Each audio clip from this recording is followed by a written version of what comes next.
Welcome back. The polls are now open in Michigan. Former President Trump facing off against Nikki Haley in the state's GOP primary. 16 delegates are up for grabs. President Biden facing his own challenge in Michigan as some lawmakers are urging Democrats to vote, quote unquote, uncommitted.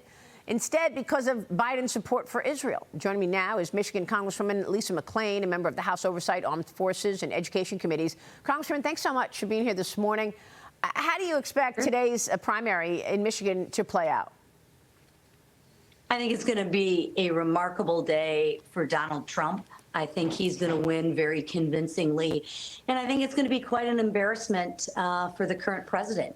I think if I had to predict, I think it's a good possibility that he will get more uncommitted votes than for Joe Biden.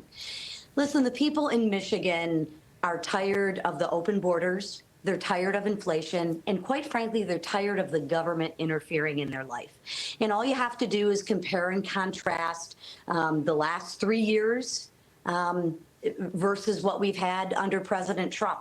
Michigan delivered for Trump in 16, and I think we're going to do it again this year. Well, you know, it's interesting because with the 16 delegates today, if you're right, Trump wins again, then he's got Super Tuesday a week from today with lots more delegates. He could actually get the number of delegates needed by mid-March.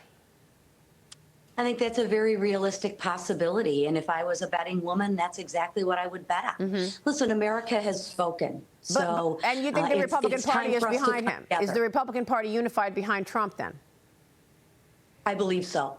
I believe so. You know, you're never going to get 100%, but I think all you have to do is look at the policies under this Biden administration. Inflation is up, crime is up, you know, open border, you can go on and on.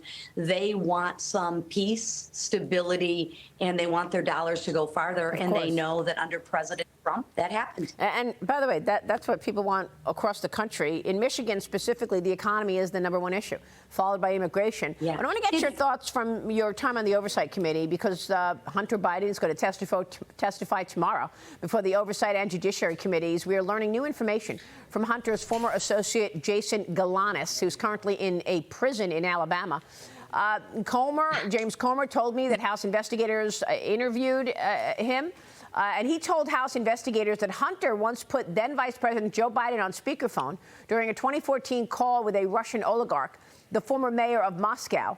Biden allegedly told him, quote, "Be good to my boy, Congresswoman." And Tony Bobolinsky told me that he met with Joe Biden directly on May 2nd and May 3rd in 2017. So the president has said many times he's not involved in these businesses. He's never met with Hunter's partners, and yet we're getting these conflicting stories. Yeah, I mean, the Biden web of corruption and deceit runs very deep. And at every turn, we find more and more, and their story keeps changing from one day to the next, right? First, President Biden had said repeatedly, "I've never been involved, never been involved." And then to your point, we have people saying, "Yes, I have Bobolinsky. I have met with the president. I told him to be good with my son." All you have to do is look no further than the energy policies. Why is President Biden so down on American energy, but so excited about Chinese energy? Gee, I wonder why, right? President Biden is the goose that produces the golden eggs. And without his brand and his influence peddling, the money for that family, the Biden family, collapses. So it's going to be really interesting what Hunter Biden has to say tomorrow. The bar of him telling the truth and being truthful, I think, is pretty low. But we'll see. Yeah. And, you know, I know that Michael Schellenberger from Public reported that the oil and gas industry and China's ownership of America's oil and gas is at the heart of a lot of these deals. Is that what you see? Because I know Chinese company CEFC was an energy company, but when you consider the fact that this administration has been attacking fossil fuels, cutting off fossil fuels, canceling LNG contracts, et cetera, and yet all the while enabling or accommodating China to acquire oil and gas in this country, that's pretty stunning. Well, I'm not much for coincidences, and I think that's exactly what's happening. They are not cutting off fossil fuels. They are cutting off American fossil fuels. Remember, China builds a new coal plant every week, so they're not cutting off our. They're cutting off our fossil fuels. They're not cutting off Chinese fossil fuels, which is very interesting to me. I mean, from the green energy lovers. Yep.